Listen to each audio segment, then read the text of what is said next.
round at overtime. You look at the North game, destruction. So which one is this going to be? Where will Astralis find themselves? Are G2 going to be able to put up a fight? If they are, it can't be anywhere but Dust 2. This has been a home map for G2. They love picking it. They don't like damage onto Jackson. A CT smoke, or at least a couple of them, should come down here for Astralis to allow that cross towards the A bomb site. Smoke out from G2, but Device can watch this and make sure no one pushes through. He's got to go through the Molotov, and from the fire into his own death. Next is on the site. G2 are stacked up here with 3 out of 4 of their players. Good damage done by Astralis, but it gets returned. Zip runs out of ammo after that kill. Nexa drops Yugi in the smoke, and now it's up to Zip and Magisk, who has no armor. This is a mess. Look at the health of G2. We have 2 players with 4 and 3 points of health. The bombs dropped for G2, and Astralis need to get control back. This is such a weird round again. Magisk here with this scout could stand to do a lot. And Zipnik's 1 bullet, all that's required, but it's the same onto him, down to the 1v1. Nexa with 4 HP, and Magisk his shot. Oh dear, this is an awkward one. Wow. Magisk is going to connect it, and he'll take the round for Astralis. They steal it. Couldn't take that bullet. Great work from Astralis to actually find that force out long, and that's pushed G2 in a buy of their own in round number 3. Deleted is Amanek through the door by Device. That's so quick. Up though, and Astralis not aware that this is something that G2 have up their sleeve. This is nice, you know, we've seen G2 like assemble their chess pieces here at long, and now we have the attackers looking to try and take advantage of it. Flash goes round, Jack's pivot, doesn't get flash because he was planning for this all round long. He admittedly wasn't able to deal with Device, and yeah, it's not looked as clean as he wanted it to. My goodness, Device and Zipex, they've dealt with it.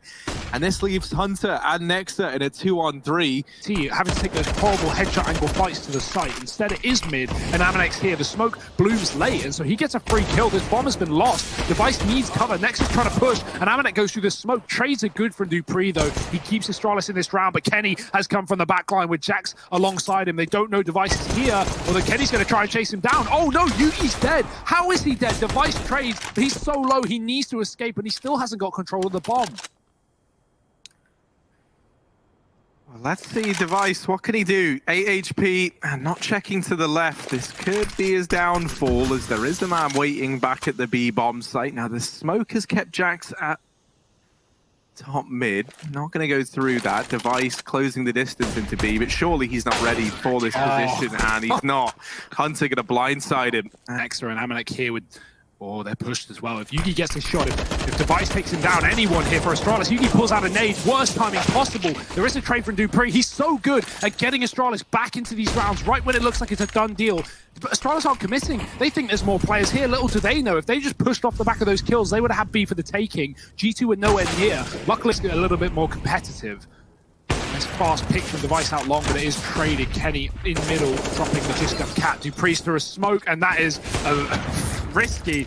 No reward in this sense. Device has gotten the kill through the door, but he's lost Tip in the process. Kenny is here with the AWP. Back through the smoke. Yugi's just committing on his own.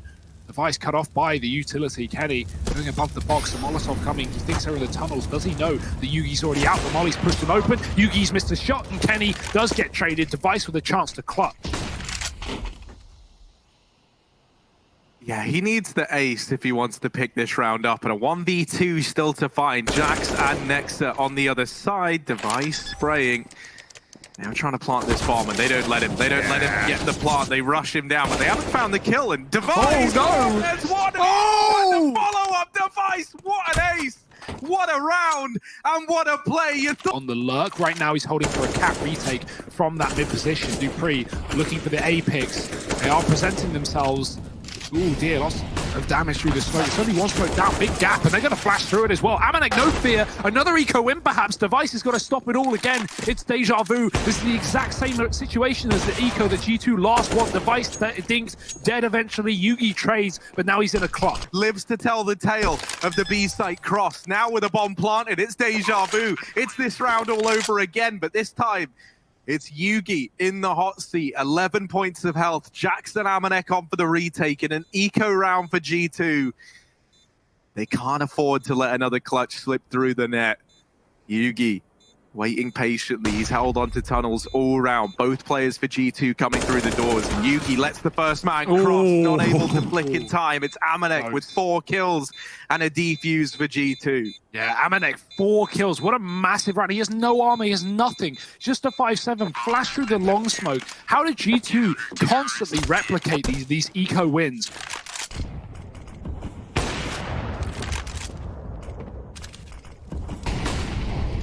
Kenny, his time to shine now. And that's Dupree found. They're pressuring him, but Kenny's not moving.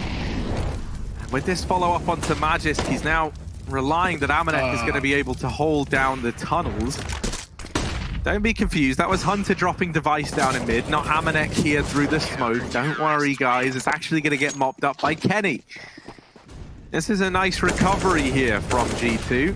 In this round, it's Zipnix and Device finding the openers, but Nexa trying to take matters into his own hands, and with a stellar spray helped out by Jax, they've held on to long.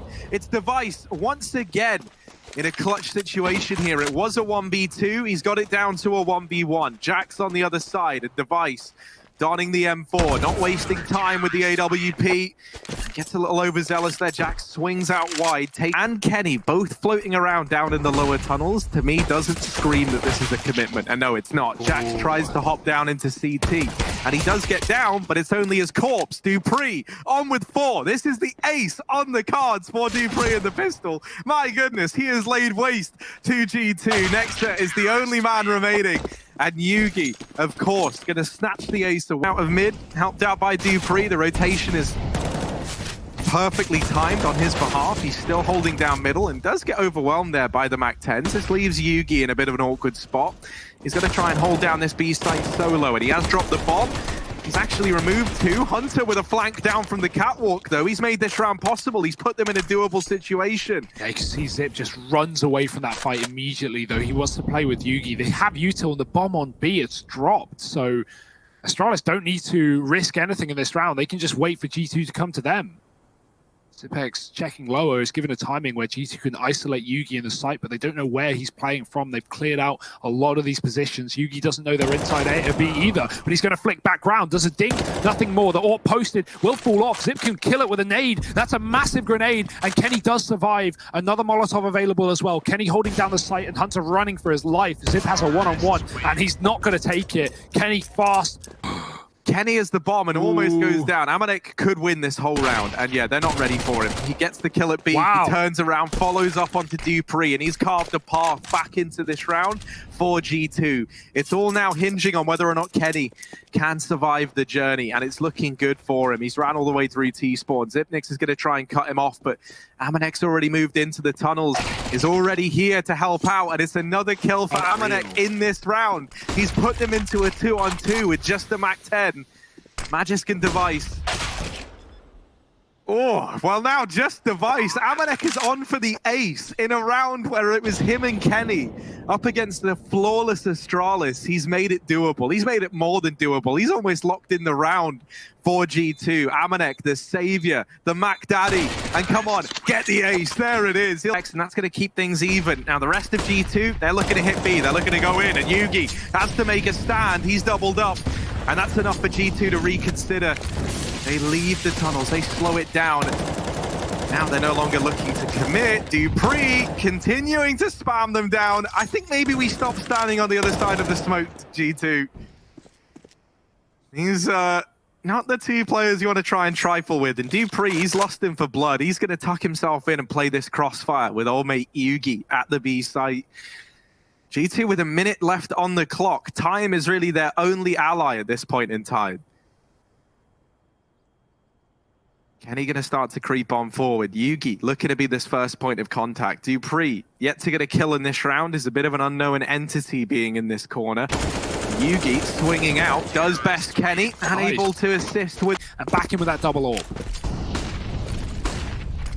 Oh, and it's a fast B play, a real change of pace from G2. Perfect time to spring something like this onto Astralis, and with both players falling immediately, it's already a save. There's already not a chance in hell that you win this round. And with Amanek even lurking up through Catwalk, he could cut down one of these orbs. Sorry, Wow. Yugi, that's unfortunate. Everyone's here right now. Magisk is looking to push it, and he's ahead of the flashbang as well. Good shot. Magisk gets one. That's worth it. The trade is in. Device is posted with the AWP, and Zip is on long as well. G2 are already getting flanked. Last time Dupree did this, he pushed too long, and he went long. This time he needs to come in on that cat flank if he wants to win the round. Oh, and he's caught a good timing there. Dupree coming in, and Device now repositioning is given a bit of breathing room as a result of them having to turn around and deal with his teammate on cap. So it was simply just a fake to distract them. Either way, G2 are moving fast off the back of it, and Astralis have no idea how close they are. Dupree needs to be careful. Jackson's shot. Dupree knows he turns, but he's too late. His smoke in his hand and a bullet in his face. It's a double entry into B. That's the round done. Astralis winning. Possible to keep this one alive. Yeah, and it really does feel impossible with Astralis pulling away from A at the worst moment, right? Zippy's trying to regain lost ground, but that molly is going to signal his position, and Amanek will just rid him of the round. Smoke on the molly. Desperate times now for Astralis. It's Magisk and Yugi in a 2-on-4 for the map. Mollies again do more and more damage. And it's not the damage that's the problem. It's the information that G2 get from it. They know there's a player in CT. They know where both of these Astralis members are. Yugi, good shot, but it's quickly traded, and it might not be enough for Magisk to clutch this round. He just